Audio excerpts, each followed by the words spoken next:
Good afternoon, everyone. So for this afternoon, we have an exciting lunch session. We're going to kick off with a special message from your senator, Senator Mark Kelly, and then we will get into our conversation with our speaker from CMS. Hey everybody, it's Senator Mark Kelly. Thank you for inviting me to speak at this year's 2025 Arizona State of Reform Health Policy Conference. If you're here today, it's because you know that managing constant changes in healthcare takes more than just hard work. It takes a solid understanding of the legislative process and knowledge about the complexities of the healthcare system. The conversations that you will have here will help to improve the healthcare system by putting together practitioners, thought leaders, and policymakers. Arizona's healthcare system has faced increased challenges over the past 5 years, so your hard work does not go unnoticed. Today, you brought together partners and allies. You brought your own expertise and advocated for people to be heard. To make healthcare work for everyone, we have to be creative, we have to be innovative, and we have to be open to good ideas and practices. That's what this conference is all about. And I'm grateful for the opportunity to speak with all of you today, and I look forward to continuing to support the work you do as a United States Senator. So thank you.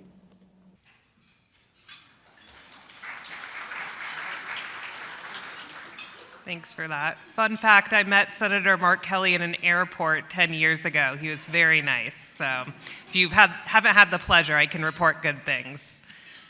So now we are going to move on to the main agenda topic, which is a conversation with our representative from CMS. I know everyone is very eager to hear from the federal organization about what's going on. So we have Dr. Ashby Wolfe, who is going to be streaming in through live video, and she's going to make some remarks, and then there will be an opportunity for questions from the audience. So keep your thinking caps on so that we can get some good questions to her.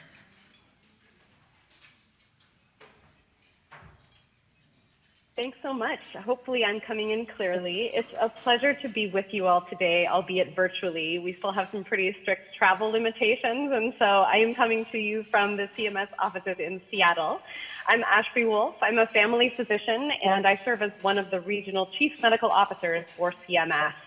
I've been in this role for 10 years, and I've also practiced substantially in the federally qualified health system, as well as academic and integrated systems throughout my career. So I'm here today to provide you an update about what is happening at the Centers for Medicare and Medicaid Services. I'm here to give you a sense of the work that we're currently doing. This is by no means comprehensive, but we should have some opportunity for conversation following my formal remarks.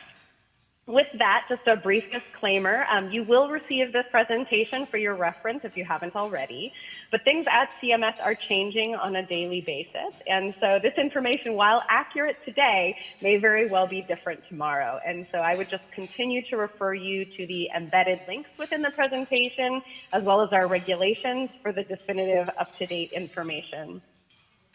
So again, we're going to cover a bit of ground today. This is by no means comprehensive, but I wanted to provide you all an update on some of the most recent announcements out of the Centers for Medicare and Medicaid Services. Also direct you to some of the ways in which we're moving forward payment policies for calendar year 2025. And I'll close my formal remarks with an update on all things telehealth, which of course is a hot topic as we look towards what will happen in the fall. So let's get started. First, I wanted to just cover a brief bit about interoperability. And all this slide is meant to showcase is how far we've come in the last 15 years. Many of you are aware of the early days of the Meaningful Use Program, which had its origins in 2009 with the HITECH Act. And we've come steadily forward, CMS in partnership with both state, local, and national efforts, as well as collaboration with our sister agency, the Office of the National Coordinator, to move forward further interoperability policies, engagement with patient access policies, and ultimately culminating in 2024 with our latest regulation around interoperability, the Interoperability and Prior Authorization Final Rule. And I want to just draw your attention to this regulation briefly because it does have some policies that are set to start in the coming calendar year, January 2026. And specifically, this regulation is focused primarily around interoperability and streamlining prior authorization processes, which again has been a huge topic across many different aspects of the healthcare system in the last 18 months, if not previously. So I'm going to highlight just one aspect of this regulation for your reference, but if you'd like to dig deep into the details, again, the link on the bottom of this slide is one of the resources you can use to look further. This slide, I just want to draw your attention to the upper right, which has the impacted payers who are the subject of the majority of this regulation. Our Medicare Advantage organizations, state Medicaid and Children's Health Insurance Program agencies, our managed Medicaid plans, and in some circumstances, our qualified health plan issuers who participate on the federally facilitated exchanges. This final regulation covers a lot of ground around patient access to data, clinician-to-clinician interaction with data, payer-to-payer and payer-to-clinician interaction with data, and everything in between. But we're going to cover just one aspect of this regulation, which addresses a lot of the conversation that we've been having with folks over the past 12 months. And that's related to improving and standardizing prior authorization processes. So again, this is just one aspect of this regulation, but wanted to flag it for you and of course for your further review later. The beginning in January of 2026, there are 3 specific standards that we're going to be holding those payers I referenced earlier to in the coming calendar year. The first is around timeframes for decision of prior authorization. Our impacted payers are going to be required to send prior authorization decisions via a standard timeline within 7 calendar days for a routine decision, or if expedited or urgent, within 72 hours. This does not affect the qualified health plans that I mentioned, but it affects all the other impacted payers that I referenced on the previous slide. The second requirement beginning January 2026 is that payers will be required to provide a specific reason if the prior authorization is denied. And that's regardless of how the prior authorization request was received, whether it was received via email, via a submitted portal, or via fax or otherwise. And then the third requirement, again beginning January 2026, is that payers will be required to report certain metrics about their prior authorization processes on their public website annually. And that includes the percentage of prior authorization requests that they've approved, the percentage they've denied, the percentage they've approved after appeal, and the average time between the submission of a prior authorization request and that rendered decision. So again, just a brief snapshot of this much larger regulation, which touches a lot of different aspects of interoperability and prior authorization. And again, if you'd like more details about all the different areas that this regulation touches, the link to our fact sheet and subsequent regulation reference is on the bottom of this slide. Continuing in the Medicare Advantage space, I also wanted to reference the contract year 2026 Policy and Technical Changes Final Rule, which was issued earlier this spring. This is another of our regulations that is related to prior authorization and interoperability. And specifically, the 3 points that I've distilled for you here on this slide, just again, highlight some of the work that we're doing to create standard expectations around prior authorization and decisions that Medicare Advantage plans are making. The first being a provision that will essentially hold plans to their prior authorization decision around inpatient admissions. That if a plan has approved an inpatient admission at the time of admission with the information they had at the time, they may not reopen and modify that request unless there is obvious error or fraud.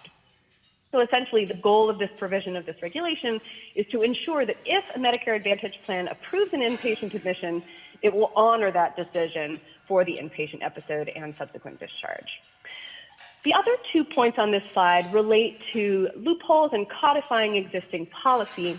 The middle point is really looking at specifically Medicare Advantage appeals rules and ensuring that they apply to plan decisions regardless of when the beneficiary is receiving those services. So whether the beneficiary has not yet received the services, is in the middle of receiving services, or has completed receiving the services, that beneficiaries may appeal plan decisions regardless of where they are in the process of receiving those services.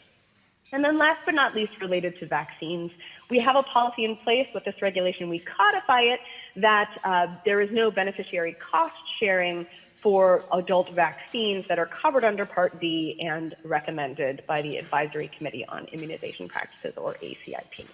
So just, again, a smattering of pieces of this regulation. If you'd like to take a closer look at the many different details and technical changes that we will be holding our Medicare Advantage plans to in contract year 2026, you can get to that information via the links that are on this slide.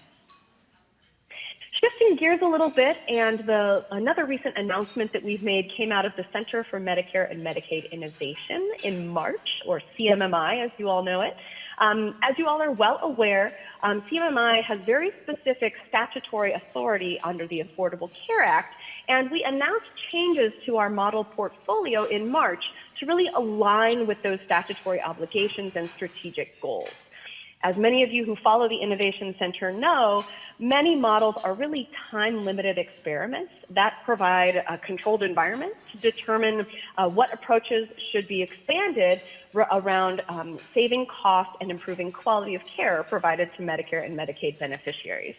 And of course, as is the nature of innovation, not every experiment will work, and the center does need to be efficient and effective in its response to change.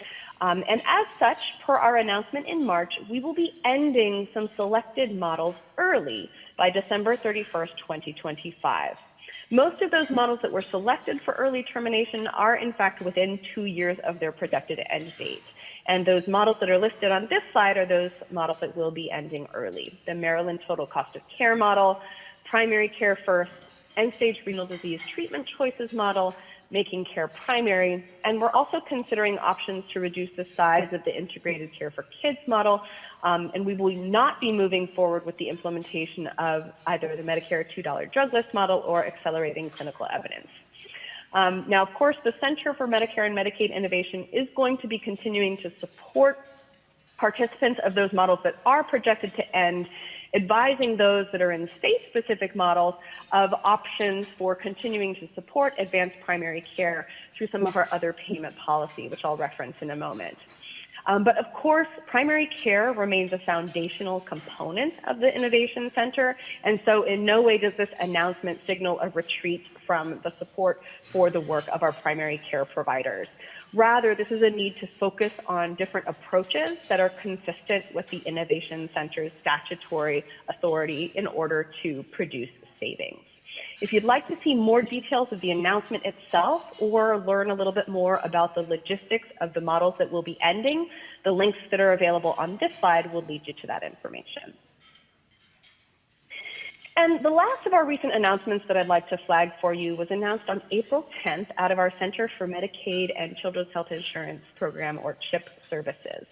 On April 10th, CMS sent a letter to states notifying them that we do not intend to approve new or extend existing requests for federal matching funds for state expenditures in two specific types of programs: the Designated State Health Programs, or DSHIP, and the Designated State Investment Programs, or DSIP, that you see listed here on this slide.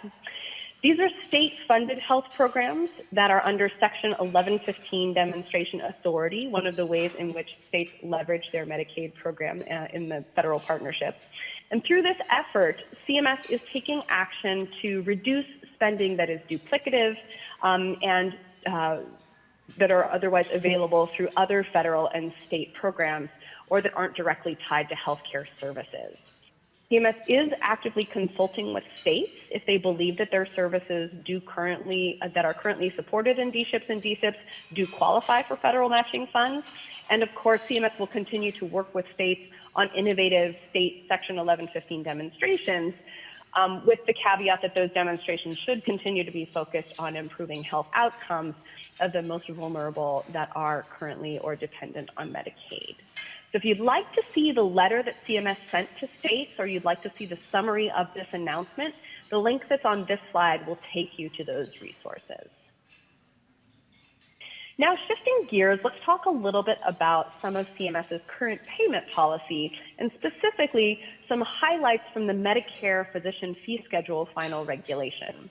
This is a big regulation that comes out every year. I know many of you are very familiar with it, and if you'd like to dig into the details or actually read the regulation itself, these are the links that will take you there.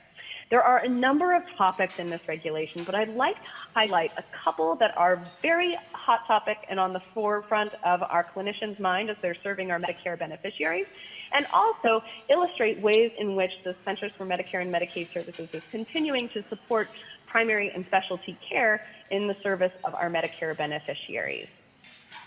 So let's first talk a little bit about the world of outpatient and office evaluation and management visits. These are the typical visits where patients are coming to be evaluated to continue their relationship with their either primary care clinician or their specialty clinician. And we have some very complex patients who are receiving services. One of the things we did in the 2024 version of this regulation was just create a new code, G2211, which is an add-on code that's designed to acknowledge the complexity of care that clinicians are providing to patients in the outpatient setting. However, there were some problems with this code in that it couldn't be billed for other services that were being provided on the same day by that same clinician. And so for this calendar year, we are actually finalizing a policy to, in fact, allow the payment of this code, G2211, when the so-called base code is reported by that same clinician on the same day as the beneficiary is receiving an annual wellness visit, a vaccine, or any other Medicare Part B preventive service. There are some frequently asked questions and some resources that are available online to help clinicians with the actual billing of this code, with the idea that we would be conferring additional payment for the complexity of services that are being rendered to our beneficiaries.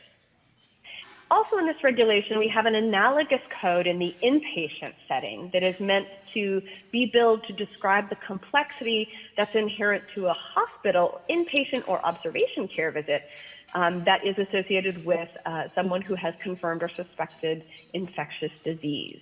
And so this code in some ways is analogous to G2211, but in the inpatient setting. It is, however, limited to those with specific clinical diagnoses.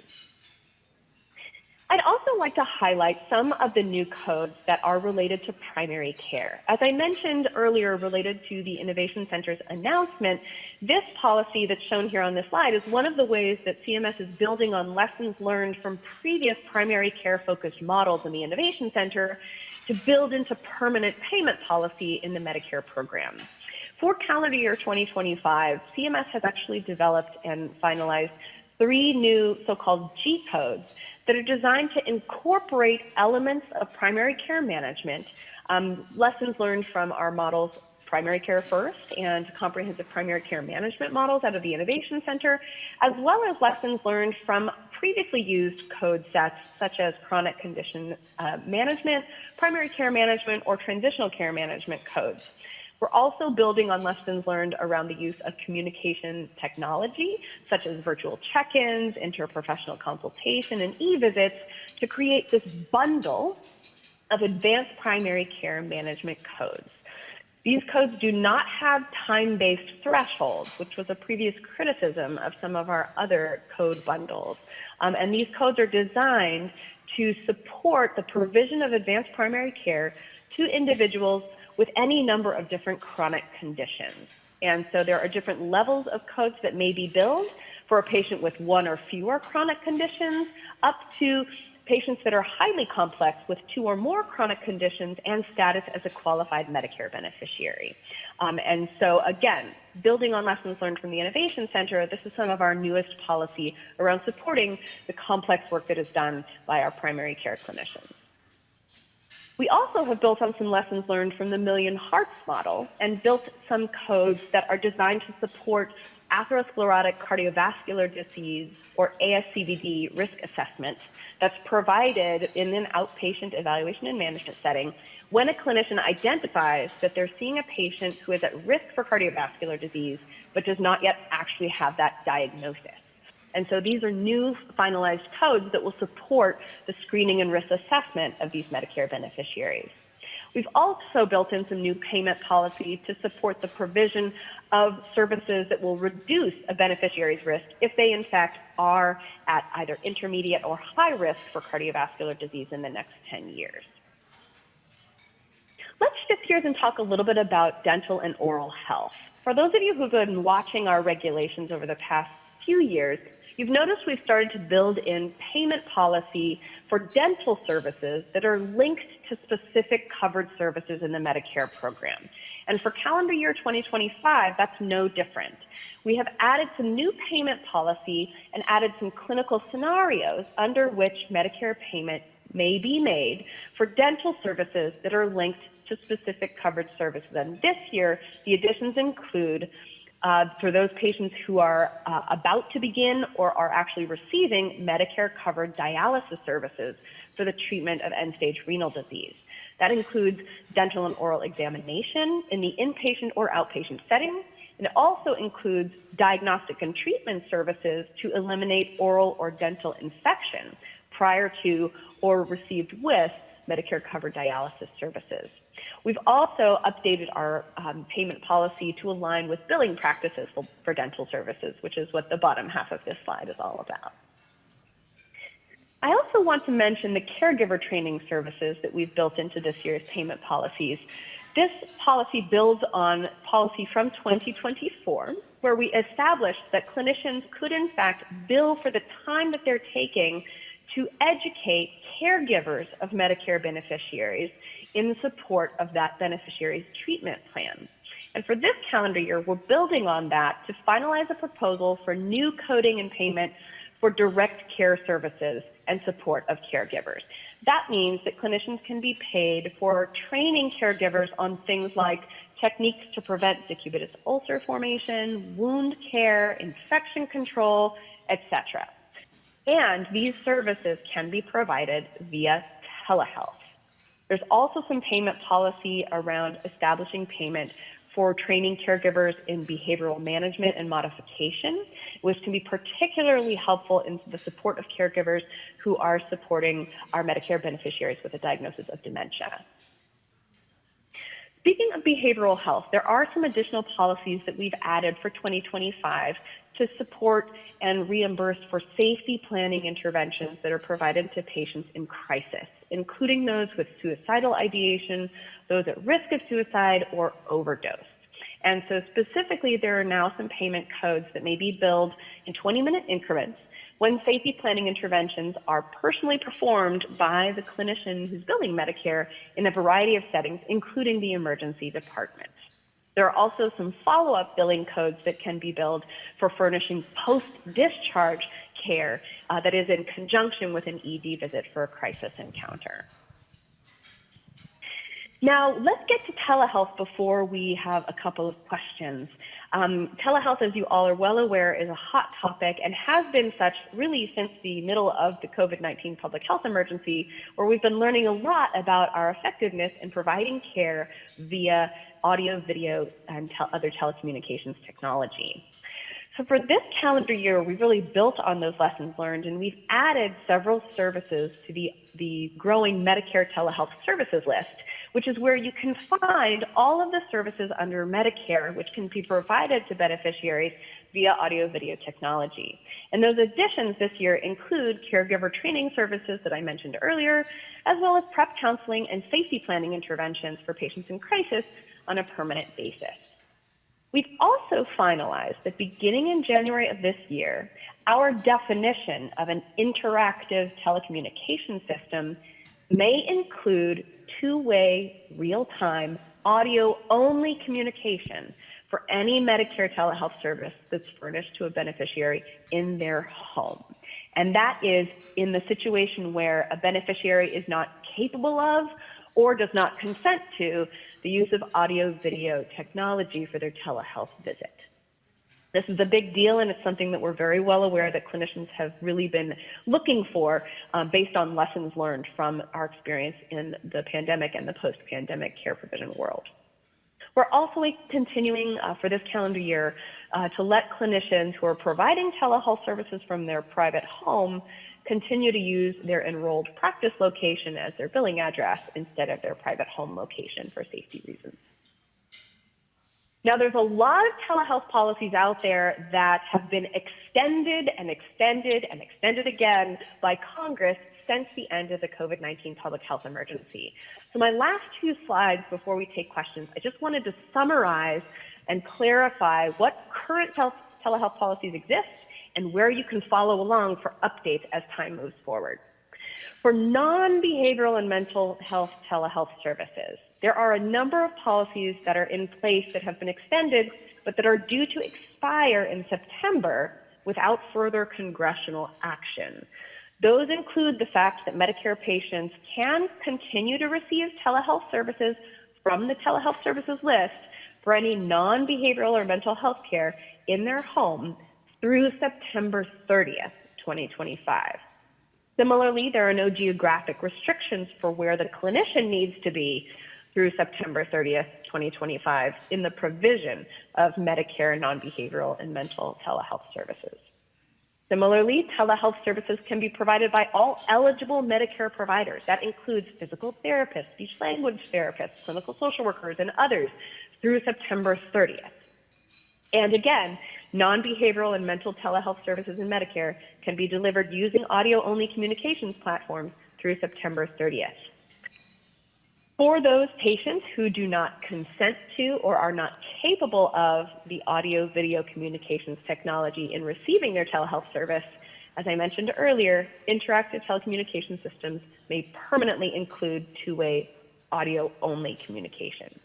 And if you'd like to see this summary in another form, you can go to telehealth.hhs.gov. That is the best place to see real-time updates, particularly as we get into September and Congress needs to make some decisions around whether or not these policies may continue, or if CMS is given new authority, we may consider the options of codifying these extensions in future rulemaking. So telehealth.hhs.gov is the place to go. Now, when it comes to behavioral and mental health telehealth services, there are some important differences, and I want to highlight those with this slide. To support access to telebehavioral health care, there are some current telehealth policies that allow Medicare patients to permanently receive telehealth services for the diagnosis, evaluation, and management of behavioral and mental health care. And that policy is similar in FQHC or rural health clinic settings. So this is different from the September 30th deadline for non-behavioral and mental health telehealth services. Similarly, there are no geographic restrictions for where the clinician needs to be when providing behavioral and mental health telehealth services, and that is also a permanent policy as opposed to the non-behavioral and mental telehealth services that expire on September 30th. And then finally, behavioral and mental health telehealth services in Medicare can be delivered using audio-only communication platforms. That's a permanent policy as well. And again, you can see the compare and contrast also on telehealth.hhs.gov. Here are a couple of really key resources. Again, if you'd like to see all things telehealth, we have some great updated fact sheets, the telehealth services list itself, and of course, as I mentioned earlier, telehealth.hhs.gov. If you're not already tracking some of our Medicare Learning Network resources, I would definitely recommend you do so. And you can get on a listserv that can update you on a daily, weekly, monthly, or otherwise basis for future guidance. That was a lot to share in a short period of time, and I hope that it has been helpful. But I hope we have a couple of minutes for questions. So I will go ahead and turn it back over to Catherine and look forward to hearing any questions. Thank you. Thank you so much, Dr. Wolfe. That was an incredibly comprehensive presentation, so we really appreciate that. And in case you all were wondering when she was pointing to links in her presentation and you were probably like, how do I even get to that? We will be sending out presentations after the conference, not just Dr. Wolfe's, but every presentation you've seen at the conference. So just wanted to give folks a heads up about that. Now, do we have any questions for Dr. Wolfe? She covered a lot of ground. We could go back all the way back to prior authorization. We could stay with telemedicine. All of it's game. Okay, great. I'm gonna run to you so you can get the mic. And please do introduce yourself. I'm Graham Johnson with DeNova Collaborative Health. Question regarding the non-behavioral health services, and we know that the telehealth has been pushed back to September right now. What is the thought, what are you seeing from CMS of what may happen? What's the likelihood of codification? Any additional insight you could provide to us? Thank you. It's a great question, and thank you. There's a lot of conversation about this, and has been really since the ending of the COVID-19 public health emergency. What CMS has been hearing is that there is tremendous support for the provision of many of these services that are on the telehealth services list through audio only and audio video technology. Many people are advocating for these policies to become permanent, but unfortunately we are still stuck in a situation where unless Congress gives CMS new authority, we have to fall back to what's in the Social Security Act and some limitations around who can provide these services from what location and to what location. We have been able to make some changes on the behavioral and mental health side of things, which I elaborated on, but all of those policies that are set to expire in September, it's really up to Congress to either extend those or give CMS authority to do something similar as to what we did with behavioral and mental health, but it all is really up to congressional action. So we're not quite sure how it's all going to shake out, but we're definitely hearing from the clinician and the beneficiary community that these flexibilities have been tremendously supportive in the provision of care in a variety of settings. Thank you so much for that question and that answer. Unfortunately, we are out of time. Thank you, Dr. Wolfe, for being with us today. We really appreciate you taking the time all the way from the Pacific Northwest up in Seattle.